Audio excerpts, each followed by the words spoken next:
Hello and welcome to another episode of Candid Talks with CTwBV. This is Bharat Vatsa, your host of the show. In previous episode, we were talking with Aparna Kumar-DIG ITBP, a 2002 batch IPS officer of Uttar Pradesh cadre. We learned how she got attracted to mountaineering a few years earlier when she was posted at Moradabad, commanding the 9th Battalion PAC, which guarded the Chinese border before ITBP came into being, and went on to conquer tallest peak Mount Vinson Massifan in Antarctica. Today, in our continued conversation with her, we will learn all about the physical and mental challenges that she faced during her mountain climbing and how she overcame them. We also will hear about the mistakes one typically makes during these climbings, the learnings you take away from those mistakes, and the motivation that keeps her going undeterred.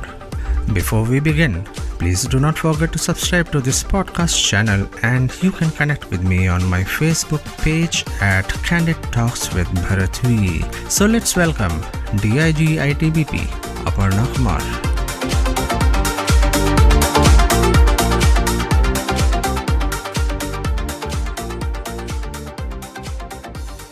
So there was no question in my mind that this person will not summit. I thought, for me it was that he's the first person who's going to summit Everest. So our journey was like this, and from camp to camp, there are around 4 to 5 camps. We crossed all these camps, reached the final summit camp at around 19th evening. In May 2016, and even this person from US, he also reached. And in the night at around 9-10 o'clock, we left the camp for the summit of Everest. It was a very tough climb because the whole night you climb such steep rocks and glacier, you cross over glacier, and you don't even know what the heights or the depths are because it is all dark. You just have a headlamp on your forehead, and then you're just walking, looking at your footsteps and just walking. So it's only at around 4:30 a.m. or 5 a.m. in the morning when it starts, when sunlight starts to dawn upon us, that you see like how high you are and how the gorges and everything. Then you are like quite I was like shocked how high I am. I'm like, if you just look down, it's like there's no end to it. And one small mistake, you're just dead. Right. At that height, like after 8,000 meters, like in 27,000 feet, 28,000 feet, there is no coming back. If you're hurt, there's no one who's going to rescue back from that height. Right. Yeah. So, and also when I was climbing during the night, I was getting very thirsty, and I ran out of water. And one of I had another thermos flask which had 1 liter of warm water that got jammed, and I could not open it. Oh. So I had to leave that when I had to summit. There was just around 100 or 200 meters from the summit. I had to keep it down itself because my guide said you just keep it here because it adds to your weight and you'll be quicker and faster. So then we submitted at around 9 a.m. in the morning, and no, I did not have water. And I was really exhausted. I completely consumed all my energy to summit. I had no energy left to come down. So at the summit, I think my guide was kind enough to give me his portion of the water. I had some gels and energy bars to eat. I had that. At the summit, you just have to do those ceremonial stuff like take photos, videos, and hold the flags and prepare yourself to descend back. So even now, people ask me, how did you feel at the top of the world? I did not have any feelings. It's just that there was this apprehension at the back of my mind. How am I going to get down? How am I going to get down? Yeah. I don't even have the energy. How am I going to get down? It was like, if you look down, it would be like such a huge fall. It's like the steep traverses. It was really a different world altogether. So Mm-hmm. it's just that I kept myself focused and just counted, till 100. Every time I finished 100, again I used to go back 1, 2, 3. And initially the steps would be every 2 minutes I would keep another step. Then it became even more dragging, and every 3 or 4 minutes I would keep the next step. Okay. And when in broad light you see the dead bodies and everything, so even that has a lot of effect on you psychologically somewhere. So you get, okay, this is it, this is life. It doesn't matter if I die now, sort of things that goes on in your mind when you're Right. completely exhausted and tired. So it becomes a bit dark and depressing when Mm. you're especially getting down, seeing all these dead bodies.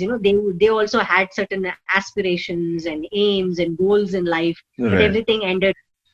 So it becomes something of, you need to get out of that dark phase and keep yourself focused and just put your one step ahead, and then get down. So getting down was really tough, and I got to my that thermos flask which I had left because it was already around 12 p.m. So it was quite hot. So Hot. the ice and everything had melted. I could open it, and finally I could have some, lukewarm water, Right. and then some energy, and then got back to the camp, rested the night there just for 3-4 hours because I was too exhausted, and then again moved for the advanced base camp. It Okay. was only when I reached the advanced base camp, I was completely tired. I had no energy left for anything. Just slept the whole night. In the Mm-hmm. morning, when I think I woke up at around 8 a.m. or something, and then I realized that the magnitude of what I had done. Till then, I had nothing in my mind. My mind was really blank. I Right. just was focused on keeping myself alive Right. and out of any injury. So that was the only thing that was on my mind. It was only after the completion of Mm. everything that, yes, I realized that, okay, I've now finished climbing Everest. It was a wonderful experience and a wonderful learning experience for me from Everest. Right. After Everest, I did Everest. I again went in 2017 to climb another 8,000-meter peak called Manaslu. It Mm-hmm. is again around 8,160 meters, almost around 20,000, 27,000 feet. After climbing Everest, I found this peak very, very, easy and enjoyable Easy. because I had already climbed the highest peak and I was Yeah. acclimatized to the well. And I Right. want to tell you about this climber from California who was very, very fast. Unfortunately, what happened when we reached I came to know after I returned back from my summit. Uh-huh. I, uh, I came to know that in the night he left for the summit, and after climbing around 200 to 300 meters, he Mm-hmm. developed high altitude cerebral edema. The Oh. fluids got, a lot of fluids in his brain. He had frostbites in his fingers, in his toes. He Hmm. had to be rescued. Oh. He had to be rescued, and he couldn't summit. So that was a big, big surprise and a shock for me because he was one of the strongest climbers. Right. But the only mistake that he did was he was very fast. He did not let his body acclimatize. Right. When you're climbing in higher altitudes, you need to be, yeah, not very slow. You need to be gradual, focused, and at a rational pace. Correct. You are not competing with anyone. It's not a race. Absolutely. You Yeah. need to let your body acclimatize to the atmosphere and the environment around you. And Right. also, he was climbing without oxygen, so he needed more acclimatization. So, Yeah. but unfortunately, that did not happen. So it was again a big learning experience for me that you need not be the strongest. Right. You need not be the strongest. It's just Yeah. that your way of looking at things, how focused you are, and how your body reacts to the environment, and Correct. how disciplined and hardworking you are, and how mentally tough you are. That helps a lot. So Right. that really prepared me for other mountains also. And after Everest, the biggest mountain was in Alaska, that is Mount Denali. I Denali. had kept that mountain for the last after Everest, because that's one of the toughest mountain, and it is in the Arctic region. It's in Alaska, again, extremely very cold, on a cold glacier, and with lot of crevasses, lot of prone to avalanches also. So I had kept that for the last. So that's And even more difficult than Mount Everest as well? Yes. Yes. Yes. Okay. Not in terms of the altitude, because Everest, you can't compare both of them. Everest is difficult because of the altitude and because of, you don't know how the weather would be. If you're stuck in bad weather, then there is an accident, there is an avalanche, then you're dead. If you're stuck in an earthquake, again, if you're injured, fatally injured, again, there is no coming back. There are different difficulties on Everest. On this mountain, again, it's in US, Alaska. I had to, and the amount of loads that you have to carry on Denali is huge. Like, you have a backpack which is weighing almost 18 to 20 kilos, and you have to again pull a sled which is around 25 to almost 28 kilos. For me, because I'm a small person, so I would like keep everything light. I used to pack everything that is very light. So it would be, even then it would be like 24, 25 or 26 kilos. Sled, and then a backpack which is almost around 20 kilos. Because you have all your food, your equipment, the tents, group gear, group equipments, fuel for that, and food, team food, everything you need to share with your teammates. So the huge loads, and then crossing these glaciers, steep sections, and again lot of crevasses. So that was very, very tough. 2017, I was not able to climb Denali because I was stuck in bad weather for around 9 days, and then we had to abort the climb and return back. Again, I went in 2018. Again, I could not climb. The mountain was really merciless with me. It did not even let me, go beyond the third camp, not even beyond 14,000 feet. First time I went in 2017, I climbed up to 17,400 feet. The last camp. The next year, 2018, I couldn't even cross 14,000 feet. I was like 11 days back to back. I was stuck in stormy, bad weather. It was like, I couldn't even see how the mountain looks. It was so bad. So again, I had to come back. It was only last year in 2019 that I went. And 2019 was a good year for me. 2019, when I went in June, I think the weather was really good. And it takes around 20 to 22 days, 24 days to climb this mountain. And in 2019, I just climbed this mountain in just 10 days because the weather was so clear, bright, and sunny. God really was very kind and merciful on me this time. The third time, I was third time lucky, and I had a great time on this mountain because I had trained so much. Like, I started even during my training initially, I was not used to going to a gym and lifting weights. It was only in 2017 that I started lifting weights, going to the gym and doing weights and all those stuff. My training itself completely changed. Because I had to carry a lot of loads, so I had to bulk up and all those things. So I had trained for the last 2 years, so it was easier for me in 2019. 2019, I told you it's a good year. In 2019, January, I skied to the geographic South Pole also. Acha. Yes. In January, I skied to the geographic South Pole, and I did not know how to ski before.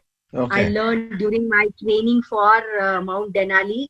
I learned how to ski. Very basic skiing. I'm not a pro or anything. I'm not an expert in skiing, but I know how to ski now. And it was 112 kilometers to the geographic South Pole. We had to ski to the geographic South Pole. And skiing you walk on the skis, like you just slide or walk on the skis. You're not skiing on hills or anything, because Antarctica is flat, and there are undulating surfaces. But then, and again, on while skiing to the geographic South Pole, you have a lot of loads. Just a sled, which is around 35 to 40 kilos. My sled was around 35 to 36 kilos, because like 40 kilos, I don't think I would have been able to pull it for 100 kilometers. Right. So I had to pull the sled, and it was a completely a unique experience. It it seemed as though I'm walking on the moon, and it was very incredible for me, and I thought it was a very proud moment for me to reach the geographic South Pole, because great men like explorers like Amundsen, Robert Scott, in 1917 and 1920s, they reached for the first time the geographic South Pole, the discovered geographic South Pole. So walking on their path, it was you sit in the classrooms, you study about geography, you study about the glaciers and all that, and experiencing all these things, even though very late in my life, and knowing about all the things by practically and experiencing it out there is a altogether different experience. Right. Amazing. I mean, so every year basically you have been, to these expeditions. And so how did you manage to get the chuttis from your office? I mean, was it difficult? That's the most important thing. Initially, when I started in 2014 to go on my expeditions, none of the officers in Uttar Pradesh had ever done this. Right. So I was the first one doing it. So the first time when I applied for leave and to go out, we have to take a no objection certificate. So that involves the intelligence and the vigilance clearance, that there should not be any inquiries against you, and all those official file work. Yeah. It took me not less than 6 to 7 months to get my files cleared. Wow. So it took a long time for me to, people may think that okay, being in the government service, it becomes easier for them to do stuff. Yeah. It's really difficult to get leave. Yeah. And if you are posted in a district or in a very important place, then you will not get the leave. You will not get NOC. They will not give you permission to travel abroad. Yeah. So all these things are there. So unfortunately, I was not in a district posting. I was in a battalion. So I pursued, and it was tough. People were like, "What is? I think she's doing something crazy. She has not even climbed. She has small children. Instead of doing district, she's a SP. Why is she doing all these crazy stuff?" People don't understand. Yeah. And it was new. People don't understand because it is new to them. They're not used to these things. And and on top of it, being a woman, they were even more skeptical about what I was up to. Right. My own seniors, my own batchmates, they were like, "What are you doing? Do you think you'll be able to climb?" Things of that sort. So it's just that you need to believe in yourself and have faith. So initially it was very difficult to get leave, permissions, and the permission to travel abroad. It used to take a long time. Once I did Kilimanjaro, then before going to Kilimanjaro, I had applied for Carstens 3 months before Kilimanjaro, and I had got my leave and permission and everything for my next expedition. Then only I left for Kilimanjaro initially. Okay. Yeah. So I used to plan 6 months before, 6 to 7 months before for everything initially. Yeah, the first 2-3 climbs, I was back to back. I had success. Then it was not an issue. I used to just apply for leave. And leave, see, you have just 30 days in your leave account. Correct. Earned leave, you have just 30 days. Yeah. And the rest would be no pay leave. Yes. So most of the time I was on no pay leave. No pay leave. And my husband was kind enough to give me money when I had no pay. Okay. So the support and the cooperation that I have got from my husband is immense. From my family, from my mother, from my relatives, from well-wishers has been immense. Without such support, I don't think it's...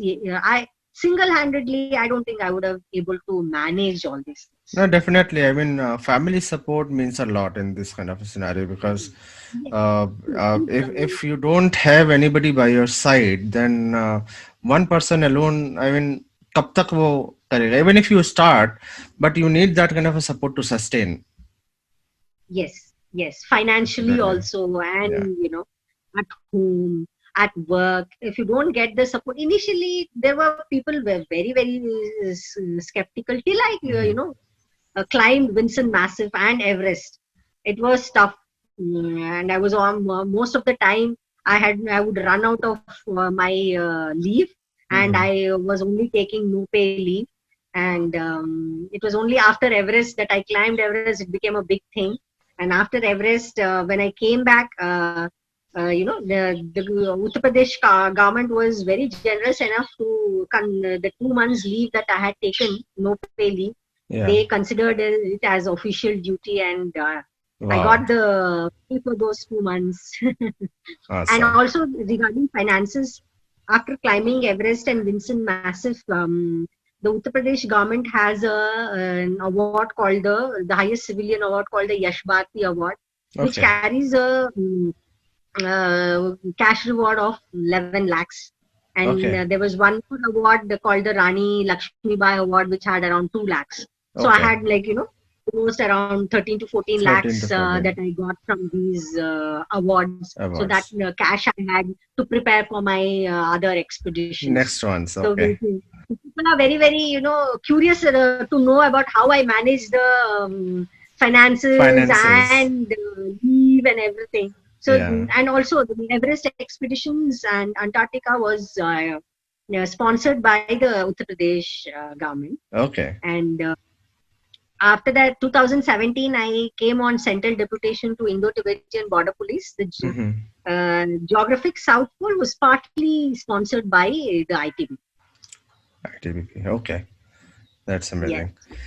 So, ma'am, I think you also were, conferred with the Tenzing Norgay National Adventure Award in 2018, and then 19. 19. Okay, Yes, and last all. year I got it. Acha. Okay, and you also were conferred with DGP Commendation Disc on Republic Day. What is this DGP Commendation Disc about? Because I have not heard this. I'm hearing this for the first time. So, can you help us? Okay. Yeah. The DGP commendation is for police officers, Yeah. and if they're doing excellent work in their field or outstanding work apart from their work, if they are excel in other fields, then Right. the DGP, the Director General of Police, Yeah. has the discretionary powers Okay. to confer officers with the DGP commendation. It is a very, police officers and IPS officers. It's a very prestigious award because you're getting it from the highest ranked police officer in the state. Awesome. Okay. That was quite a lot of thing to digest actually. So, ma'am, कोई ऐसा incidents जो यादगार हो आपके लिए जो आप अक्सर याद करते हो apart from this bad incidents which you talked about, that guy from California, but ऐसा कोई और incidents या कोई ऐसा यादगार incident जो आप अक्सर याद करते हो? Yes. See, like my first expedition was Kilimanjaro, and I met these two wonderful girls Yeah. who really taught me friendship, kindness, and how to go out of your comfort zone and be helpful to people. To be a happy person. Right. You may accomplish a lot of things in your life, but if you're not happy or if you're not grateful, then all these achievements or accomplishments have no meaning. And so meeting these two wonderful girls who are my best friends, who are now they're like sisters, and we may be from different parts of the world, but we are like sisters and more of a family now. And also I had very tough experiences on Everest and Denali. Like, on Everest once, there was in 2015, when the earthquake occurred, I was climbing at around 21,000 feet at the advanced base camp, and didn't even realize that there was an earthquake happening, because I thought maybe I was getting chakkar ya kuch ho raha hai, maybe I'm feeling weak or something, because the whole snow, it was moving. The whole mountain was moving. So I thought mountain cannot move. It must be something wrong with me. Yeah. So then when people from the advanced base camp, we were at least 200, 300 meters, like 100, 150 meters high. We were just climbing up and down, you need to acclimatize. So we were just, in the afternoon, around 12 p.m., we were just climbing around 11:30 a.m. So from below, when people started shouting that immediately get down, we were like, what we did, we were doing somersaults, and, in the hurry to get down, we fell and doing somersaults and coming down. We were on the snow, and initially I realized that my head must be spinning, or maybe something is happening. I am not well. But it was that there was an earthquake happening. And we didn't realize that there were rocks which were falling. And that's why people at the base, they were shouting at us that immediately get down to a safer place. So when we realized they wanted us to come down, even then I did not realize it was an earthquake. We were 2 or 3 people. I remember 2 other boys along with me. We were just having a fun climb. So we just immediately we rushed back, and in our rush, we fell, tore our pants, and our jackets got torn, and we were somersaulting, it was such a commotion.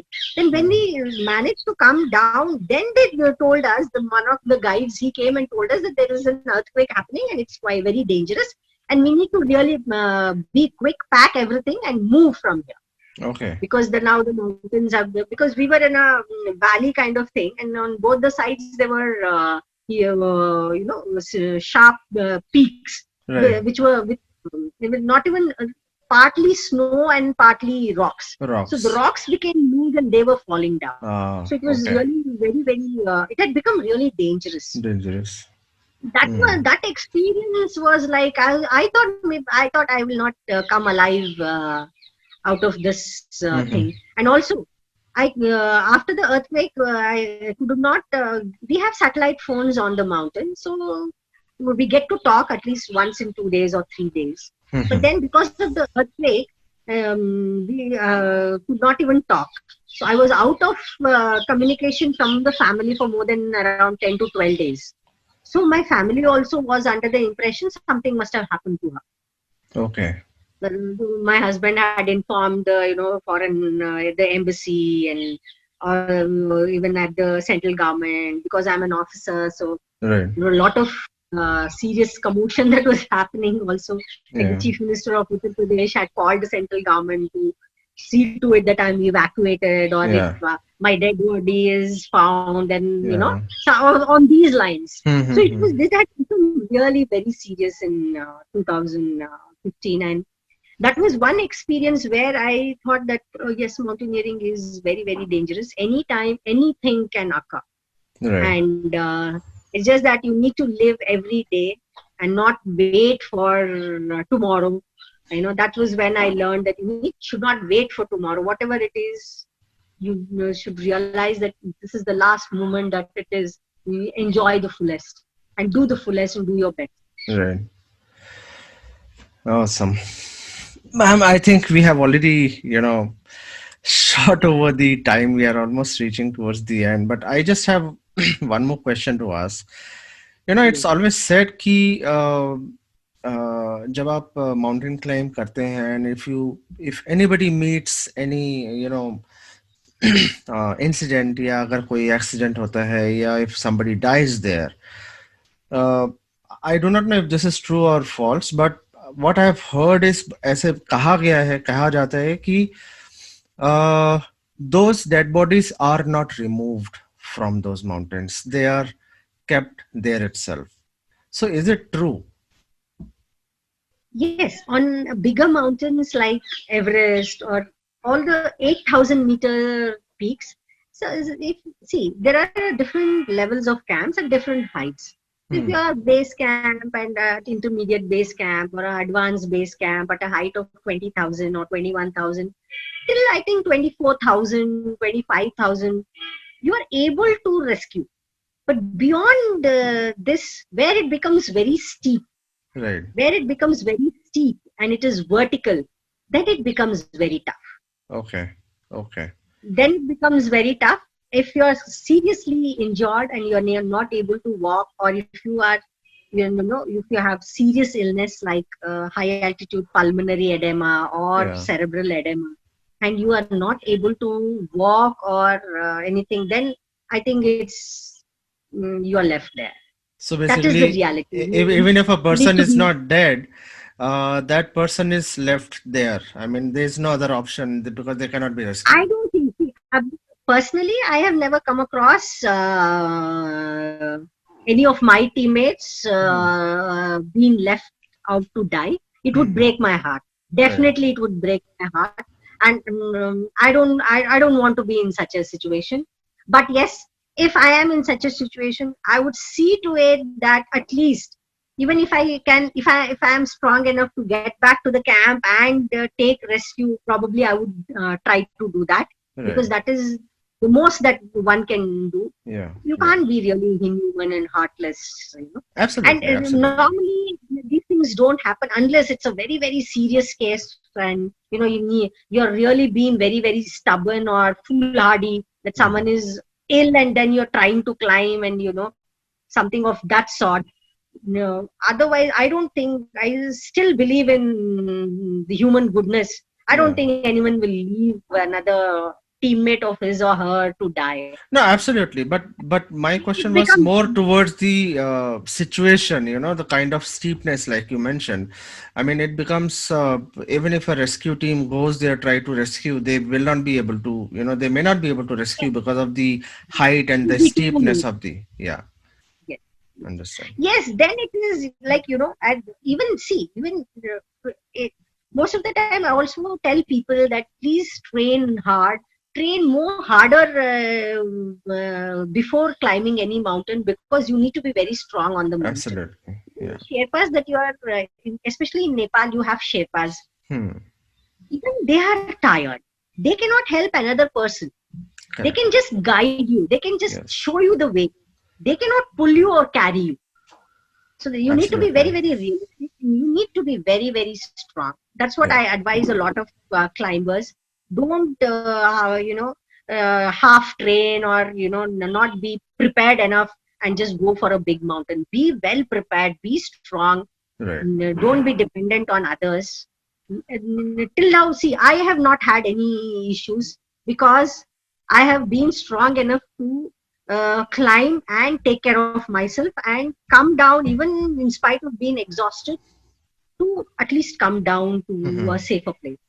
So, and yes, unfortunate if you fall sick and all that, that's a different matter Right. altogether, because Yeah. anyone can get ill or sick. But Absolutely. I have not had such an experience, because no, none of my teammates. It's just this teammate who see, on Everest, you are all climbing at different times. So when I went, he had already moved ahead, or he was behind me or something. So if you're climbing together, if three or four climbers are climbing together, I don't think, even if it is great adversity, they would leave someone to die, unless it is, K2 or Yeah. near the summit of Everest, where it's impossible to rescue. Right. Right. Right. Yeah. Right. But you need to be realistic. Absolutely. Ma'am, you are an inspiration to lot many aspirants who aspire to join Indian civil services or scale these mountain peaks. Now that we have come towards the end of our show, any words of wisdom for them?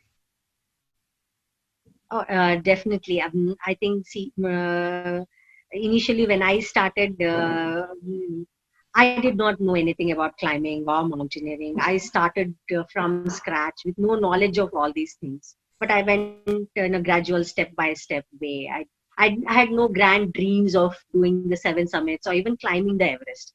I just wanted, out of curiosity, I went and did the basic course, then the advanced course, prepared myself, trained myself. Then it was all a gradual, step-by-step process. It was a big risk I was taking at that age, with 2 small children and a family and a career, everything. It was a risk. I could have failed miserably. But I took the risk and started this journey with one step at a time. With no grand plans or anything, but yes, with a lot of discipline, hard work, and commitment towards what I was doing. And it's become a fad to say that age is just a number. You need to be very, very realistic also. Correct. It's not very easy. Like it's not that one day you just wake up and then say, okay, I want to climb this mountain. It does not happen that way. Yeah, It's absolutely. a lot of things, years of training and years of sweating it out, lot of difficulties, obstacles. Then you are able to do certain things. And at my age, any kind of physical activity, body needs a lot of time to recover also. So you need Absolutely. to train, and if you have a full-time career and small children to look after, then you need to organize yourself in such a systematic way so that you have time for training also, you have time to recover also, and you have time to going to office. My kind of policing job requires a lot of time also. So Right. I do not have any time for other social activities or any other thing apart from all these things. I'm too busy with all these things. I don't have time. So time management becomes very, very important. And yes, one needs to dream and come out of your comfort zones and explore new things. We don't even know, we don't even realize what we are capable of. And we are such Absolutely. ordinary people, but we can do such extraordinary things because that's only because we come out of our comfort zones. We are able to put in the time and energy and the hard work that is required, the discipline and commitment. With all this, I think even if I'm probably 60 years or 70 years, I would still be climbing some peak. Definitely. And thank you so much, ma'am, for joining us today, taking out time and sharing all the experiences with us and reliving those moments with us. And it was great talking to you today. And all the very best to you for all your future, such expeditions. And thank you so much. Thank you very much, Mr. Bharat. And thank you so much it was a pleasure indeed talking to you. And Same here, ma'am. this was long overdue and I am happy it happened finally. Yeah, and I'm really sorry. I promised that it should not be more than 45 minutes, but I think we have almost gone ahead and discussed for the length of 1.5 hours. I mean, I just. Thank you. Yeah. Thank you so Thank you much. so much, Thank ma'am. Thank you so much and have a nice Take day. care and stay safe. Thank you.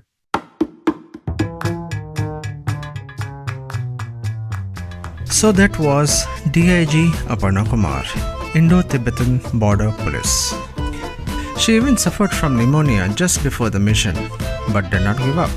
Truly an iron lady who scaled these highest peaks by overcoming all the physical and mental endurances with her undeterred and invincible spirit. Lots of best wishes to her for all her future expeditions and big salute for making India proud. Thank you all so much for listening to this episode of the podcast show Candid Talks with Bharat V. If you like the show, please do like, subscribe and share with others. If listening on Apple Podcast, do not forget to rate 5 stars. If on Spotify or YouTube, do not forget to subscribe and share. All the bikers can listen to this podcast on bikersclub.in.